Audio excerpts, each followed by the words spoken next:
a phenomenal organizer coming out of Make the Road, New York, who is also one of the featured artists in this new campaign, centering the powerful leadership of local artists in New York City. And that's none other than Adilka.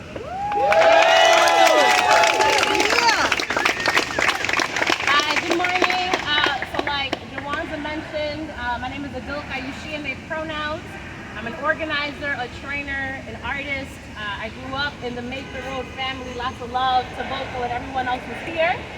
I was one of the people who actually helped collaborate this exhibit. There is a video that I wrote a script for and actually ended up narrating, which is really hilarious. So we hope y'all all enjoy it. And in the spirit of art, I wrote a piece for today to just keep it going. I'm competing with a lot, so I'll try to be, cool.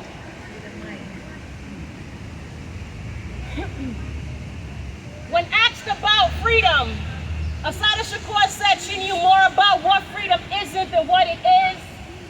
In the same wind, I sing songs of freedom, but only know resistance, struggle, know the cocoon of grief in my throat that flutters when black names flash across the screen the first time, and the next time, and the next time. When I dream of freedom, I see scribbles on the wall, cementing new heights and the glory that is to wake up in the same home every morning, wrapped in warm blankets instead of newspaper words condemning those unhoused.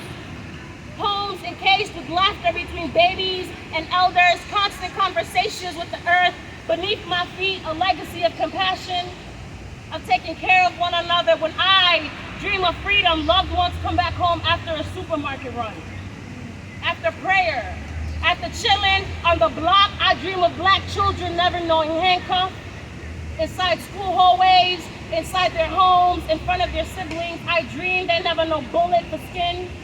Their parents never know pleading to the state, never know press conference ignored by mayor. Our children are veterans in a war they are drafted in before conception. When I dream of freedom, my people live long lives. We are not dying on the table after childbirth.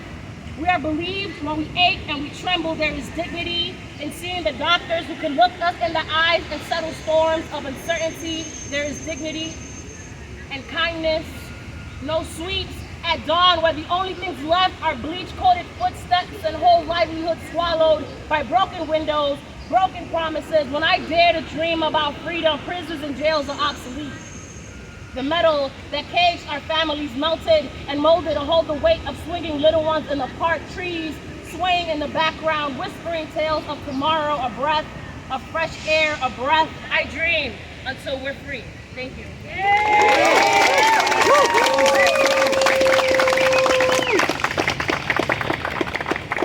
Wow. Thank you so much, Adilka, for that really powerful reading. And also, before we have a moment to review the art and talk to some of the artists, before we continue with our speakers, I would be remiss not to remind us to take a moment to acknowledge the fascistic violence that we saw take place over the weekend in Buffalo, New York, where 10 folks were gunned down, summarily executed inside of a supermarket. And I want to make sure that we all remember that this is not just about an individual act of violence, not just about one individual experiencing, having an attitudinal white supremacist ideology, but about a fundamental problem at the core of this country, about a fundamental problem, about a truth, about the presence of Africans in this country from the very beginning, since 1619.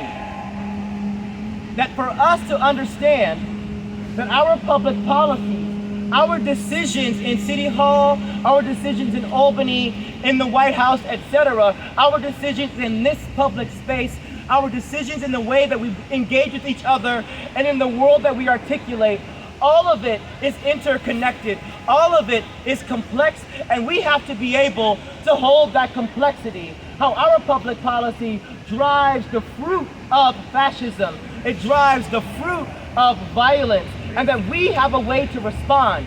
The art shows us a path forward, and the public policy makes material what's amorphous. So first, I would like to ask us to take a moment of silence to honor those people.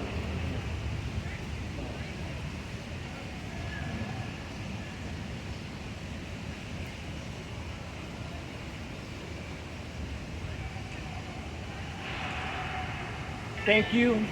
And may we all do the work necessary to radically transform this society. And how should we do the exhibit viewing? Yeah, I think just taking a break if people want to go and look at the art. So let's take a couple of minutes